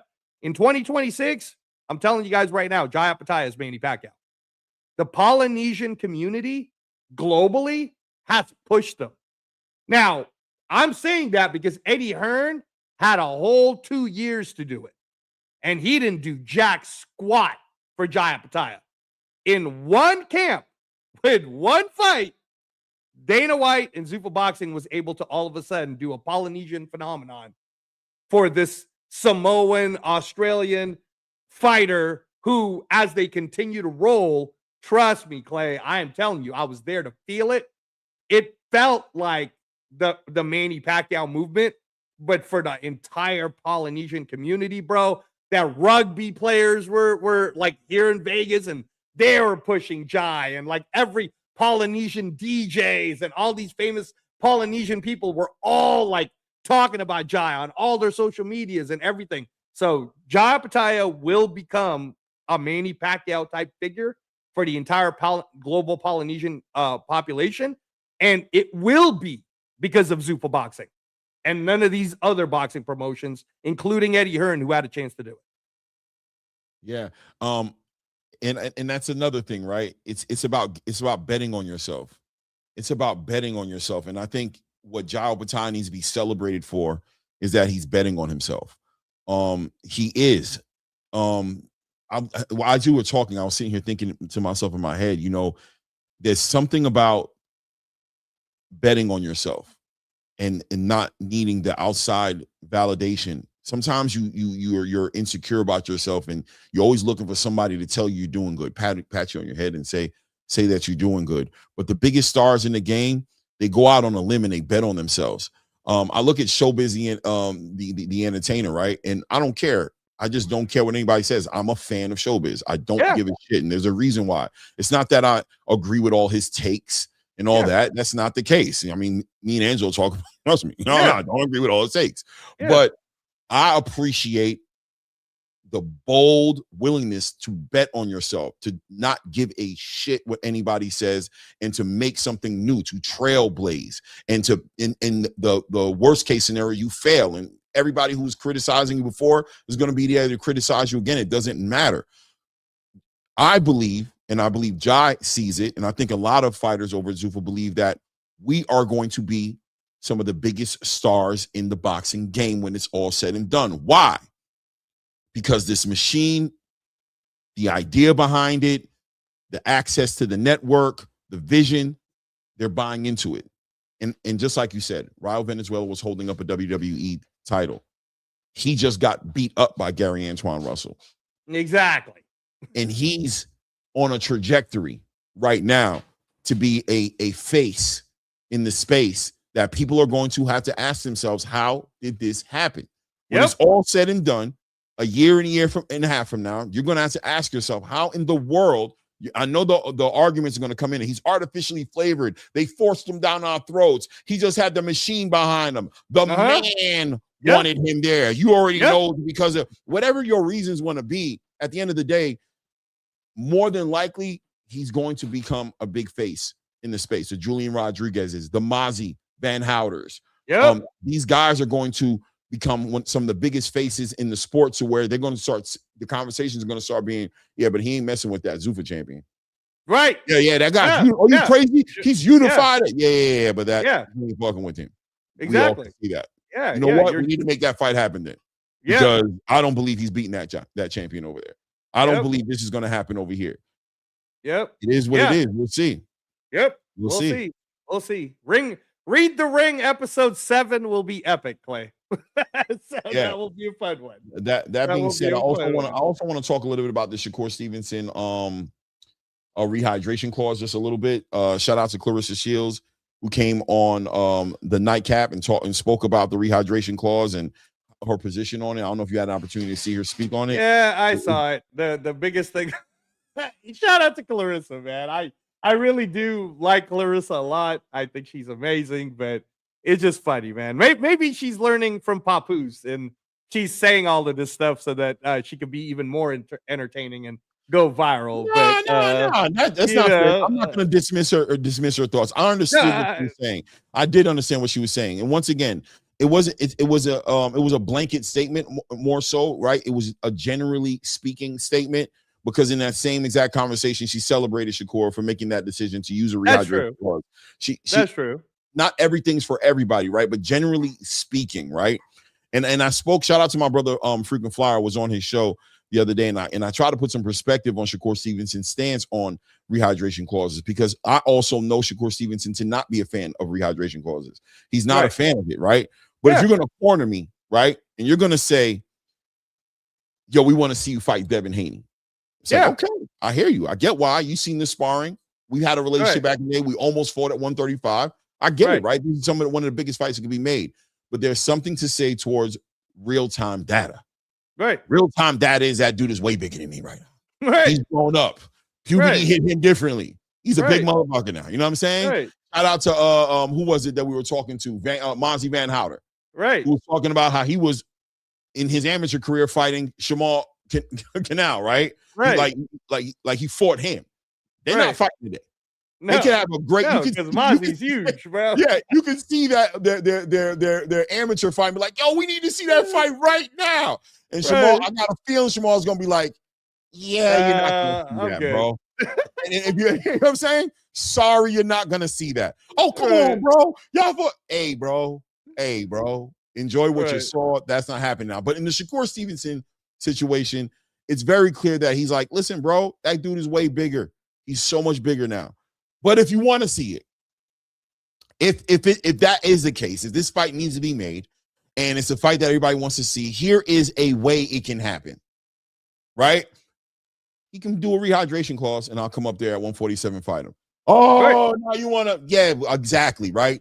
So just leave me alone about the damn fight then, because I'm not going up there with a skilled fighter, pound for pound fighter like Devin Haney, and just be in a 20-pound weight disadvantage when I get in the ring with this dude. It's just not happening. Now, as far as the Conor Benn situation, people could take it for whatever it was. That was him shooting at Conor Benn for what he believed to be diabolical with him and Chris Eubanks in the 160-pound fight that Chris Eubanks looked like he shouldn't have been in the weight class anymore. That was him saying, you know what, Conor, you're celebrating this and you think it's such a big deal. You think you're that skilled. I'll fight you with the same rules you put on Chris Eubank. How about we do that? He was looking to make an example out of him to say, right, I'm going to put you on the rehydration clause. I'm going to have you depleted. I'm going to whoop your ass, bro. Yeah. And by the way, and again, this is the whole thing that I don't know if Clarissa really made this clear. But if we use the Conor Benn example, Conor said, yeah, I'll do that. You see? Because fighters do have a choice. And what did Conor say? His exact words are, because I'm very disciplined. So I'm happy with going to do the rehydration clause. You know why, Claymore? Because Conor Benn versus Shakur Stevenson would probably be one of the biggest fights we'll see in boxing. That's just facts. And Conor Benn doesn't even have a belt. But there's a reason why he's getting paid $15 million, $4 million up front to fight Regis Prograis on Netflix, bro. So I think Shakur, to your point, Clarissa, all he's trying to say is, hey, man, I'm cool. I'm so good that Usyk called me pound for pound number one. And I had to defer to Usyk and say, nah, champ, because I'm going to have my time once you're gone, right? Shakur is just saying, I'm such a BMF, right? Look that up if you don't know what that is. Shout out to the UFC BMF title. I'm such a BMF, Clay, in Shakur Stevenson, who's pound for pound number 3, that I am willing to fight someone even bigger than me. But you got to meet me in the middle a little bit. You can't let me be 140 something and then you're like 180. So, yeah, man. So that's why I'm kind of like, it was very entertaining. Clarissa's very entertaining. But the question that Clarissa was speaking on was more so speaking to it was more so her speaking. The question was presented to her, and so she gave her perspective on rehydration clauses, right? And just really talking about why she's not doing a rehydration clause. Right. That's what it was about, right? Now that makes sense to me.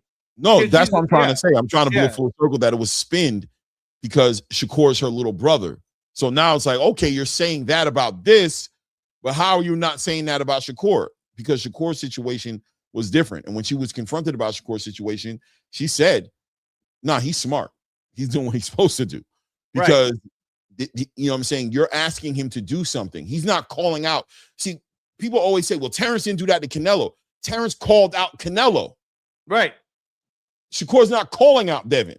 You know what I'm saying? You guys are asking him to do something that he didn't plan on doing. And he's giving you, and this is why fighters are reluctant to even give you guys this much information, right? What he's saying to you is, there is a space to where I'd be willing to do it. Because I'm not interested in doing it in real time. I'm not interested in it. But if you're asking me, you're pressuring me, that's like saying, that's like your kids coming up to you and be like, yo, dad, we want to go to Paris this summer. And you're like, well, I'm not interested in going to Paris, but let me see if I can meet you halfway. Do this, and all these different things that I might list for you to do, and we'll make it happen. Now, all of a sudden, you're the bad guy. Oh, hey, let's be clear. I don't care about going to Paris, bro. We could drop this conversation right now. You can go back to doing, because I had plans on putting you in summer camp. You heard? Right. That's what I plan on doing with your ass. You're talking about doing something that I didn't plan on doing. Come on now. Let's be honest about what the conversation really is. The Conor Ben situation, like I said, was a personal, bro. I see it's kind of like challenging the bully, right? Hey, bully, look what you did. I saw what you did. I'm gonna whoop your ass. How about this? If you think what you did was fair, then let's do it again. Right. You do the same thing under the same rules that you put that guy through, and let me get an opportunity at you, and let's see how you look up in here. Right. And Conor, being like your kid, said, "Yeah, I'll do it. I'll do what's on your list." Right. Once again, coexisting, right? The purpose and the reason behind what Shakur did, and not taking away from Conor Ben, was like, yeah, I'm telling you, I'm down. Pay me. Right. Pay me. You heard? Pay me. Let's not get it twisted, but I'm willing to do that. I don't think what I did was unfair. I think it was fair. I think he just messed up his own weight cut. He wasn't disciplined, and he put himself in a situation, but I'll do it with you. I'll show and prove. And Shakur's laughing like, that's what's up. I ain't got no beef with this. Let's do it. I think I'm gonna whoop your ass. Shout out to Gavin Goins in the building. Says, I don't understand people rushing Shakur to move up his 5th weight class at 28 years old. They compare him to Bud and Floyd, but at 28, they were both at 140, their 2nd weight class. Yeah, it's because they want to see him lose.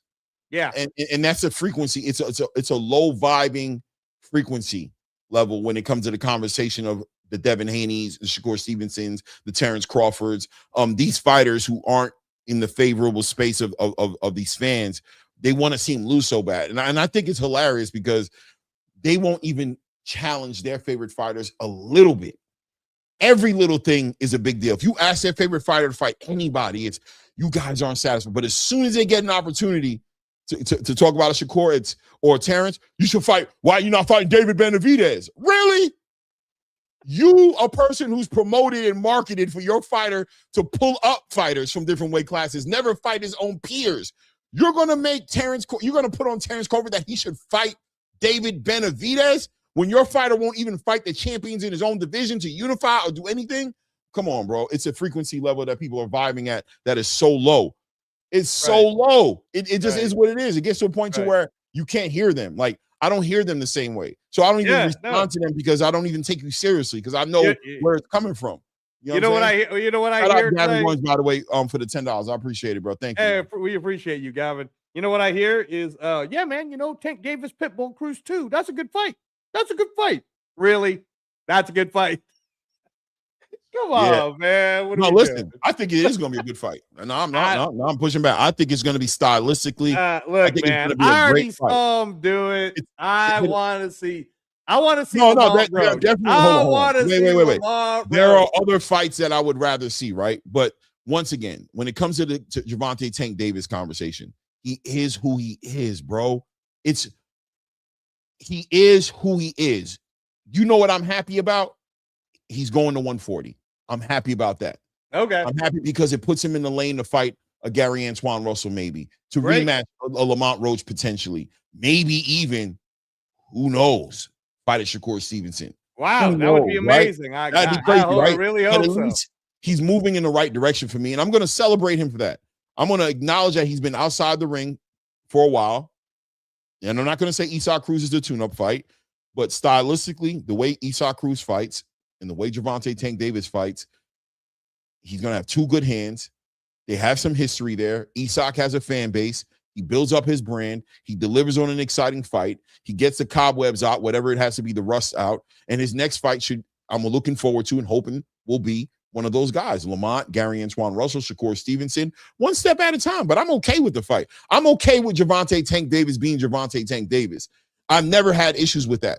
I want him to fight the fights I want him to fight, but I also accept the fact when the man says he's just not going to do something, I can accept it. I think the fan base of his is a little toxic. I think they're ridiculous. They make it to where you can't talk about him without it always being hating on him situation. But listen, man, I know who he is. I've got the fighters who are legacy driven, who fights make a difference, whose fight means something, that move the needle every time they get in the ring. They're trying to do something. I got a lot of those guys, man, and I watch those guys for that. I don't watch Tank for that. I watch Tank for a knockout, for an exciting performance against the right matchmaking, against the right opponents, and I enjoy that for what it is.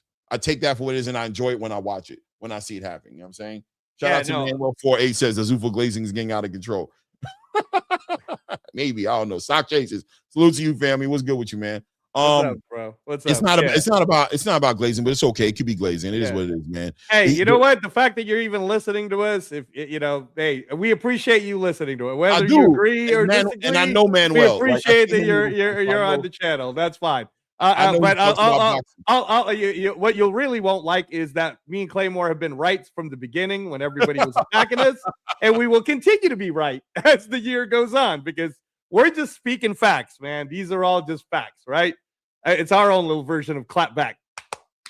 Yeah, I've seen him talk about boxing in the chat before plenty of times. I know, but I know when it comes to, I know when it comes down to this topic, it's going to be split. It's going to be. That's split. Okay. It'll be all right. People are nervous. They don't like the idea. They don't like Dana. I get it, man. I get it. But like I said in my last show, and I'll end this one here, and I'll say, man, make sure your promoters are doing their jobs. Make sure the promoters you support are giving you the fights. Make sure that they're competing on the stage that they need to be competing on so that you guys aren't out here. Because right now, you guys are kind of out here by yourselves. Yep. You know what I'm saying? Yeah. Go right to them. Go talk to them. Yeah. Go on their chat. Go on Golden Boy Boxing's chat this Saturday and go ahead and type in, hey man, why aren't you guys making the Virgil Ortiz fight? What's going on with Virgil? Right. Hey, what's going on with Ryan? Go to them. Don't go to me and Clay. We're just telling you what's going on. Go to them. They actually have the power to do something about it. Because talk is great. Talk is great. You know what I'm saying? But that walk hit different. And like, shout out to Bang Boogie Boxing, man. Salute to you, family. He says Oscar Deep Fried Zuffa today. Yeah, the talk looked nice. It was a nice clap back there. It was entertaining, good editing. Yeah, it was entertaining. I laughed a lot. Videos, good little inputs. Right. I like the boss up in there. You know what I mean? The Soprano little scene they tapped out of and all the little clips. The editing was very good. Good work. Yeah, good work. What is it adding up to in real time? Because as everything is moving, you got one person who's so busy working, he doesn't have time for clapback. Exactly. The closest he responds during his post-fight conference. That's what he does. Yeah, the closest thing you'll get to a clapback from him is a post-fight press conference out of an event he just did, right? And then you got another guy who's in court fighting to keep fighters who don't want to be there with him, and that's the most important thing, right? He could be well within his right inside of a contract, inside of the fine print in the contract, to move the way he is. But it's something about that's like having a woman with you who you're extorting to be with you. Yep. That's not the same as a woman who wants to be with you, who can't see herself without you and loves you. And if you got a chick that you got handcuffed in a room upstairs, and she could be bad as fuck, but there's something about her being handcuffed in a room that's just diabolical. That's called kidnapping, Clay. That's called kidnapping. Yeah, as soon as you give her a chance, she's trying to slide out a window. She's trying to run out a back door. She's walking in the supermarket with you, giving all type of signs behind her back, trying to let people know that she's in trouble. That's been Virgil Ortiz and Ryan Garcia the whole way, man. She's looking into the camera, reading from letters, going, I am doing fine. They are taking care of me. Great. Please watch me fight. I'm trying to say it with feelings. I'm trying to mean it. You know what I mean? That hits different. That just hits a little different. So build your situation up, because it's a playing field. It's a war. It's a fight, and fights aren't won off talking. And the build up is cool in the press conferences, and then you know what I'm saying, and you're building up the fight. But when it comes time to be in the ring, which is where you are right now, you better make sure that jab is sharp. Make sure you keep that right hand up and keep your head off the line. Right. Because it gets real it gets real in there. Nah, come on, Clay. Hey, no, put up. Hey, put up. It was funny as fuck. I'm telling you. It was funny. We were entertained. Check out Stock Chasers right there. Stock Chasers watched every Zuffa. Yeah. It is what it is. You can't look if you just want to watch some boxing, it's there. So you know what I mean? So hopefully these guys figure it out, man. Shout out to everybody, man. Hopefully, another shout out to Rolly Romero. I hope this works out for you, bro. Yeah, I hope it works out for you, Rolly. I really We'd do, like bro. to see you get paid. Bro, because Chakram is on that ass, bro. And I know Chakram is out there. That little boat you're on, I just don't fall off the boat because there's a shark in the water called Chakram Giasav, a big great white that's waiting to eat your ass up right now. I know you're waiting on Devin to come with the big boat to come pull you up and get you up out of them waters, man. Get you some. If you wait too long, brother, it might end up just being a tugboat. So you might want to do so. Hey, bro, I feel for him, man. I know the time is ticking for him, man. I'm super excited. What do you think about the September announcement about Devin Haney's team, about that being the objective Allegiant Stadium? You think it's Allegiant? I told you that Oscar said he's going to get in the way of it. He said not on his watch. Forget about Oscar's position on it. I can't forget about Oscar's position because Oscar's the one that stopped. We literally had Boots and Virgil in the ring. It was supposed to happen. No, bro, I'm not doing that. I'm not doing this pretend bullshit. You know what, Haney? I got a suggestion for you. Go call Uncle Dana and he'll make that happen. All right? He got the money and the guns to push Oscar away so that I think he should call Haney Uncle Garcia can I don't have think Dana has the power to make that happen. Because Dana ain't gonna work with Oscar. It is what it is, man. Guys, I appreciate you guys being in the building. Hit the like button, subscribe to the channel if you haven't subscribed to the channel. It was great talking this boxing talk today. Hey, man, do me a favor, tap in on Saturday. I'll be covering the Golden Boy card. I'll be covering the card.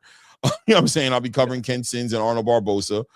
Maybe some other fights potentially. You know what I'm saying? We'll see how that goes on, man. But it is what it is, man. Yeah. Oscar said that yesterday on the press. He was being asked. You can look it up. Stockcaser. He said, "Not gonna happen on my watch." I was like, "Oh my gosh, you're gonna stop Haney Garcia? Really? What is wrong with you?" First, you're gonna stop Ortiz versus Boots. Now you're gonna stop Haney Garcia. All right, good job. Beating up babies, Claymore. Beating up babies. I wish I could find it, bro. Oh, it's so hard to find. No, we got to go, man. It's that time. No doubt, man. Shout out to everybody in the building, man. Bill Haney just cleared the air on 78 channel. He said he will know when it's final because Ryan will be in 365 testing. So in other words, it's not a go. See, thank you, Flyer Frequency. See? And man, we're not gonna see it, Clay. And you know who will make it happen? You and I are gonna laugh about it. It probably won't happen until the time is right. Maybe when lawsuits can work. Uncle Dana's gonna put together Haney Garcia. Watch, bro. It's gonna be a Zuffa boxing event, just like Canelo versus Crawford was. Shout out to you guys, man. Until the next one, man. It's at ATV Combat Media Show, man. At this point, we out, man.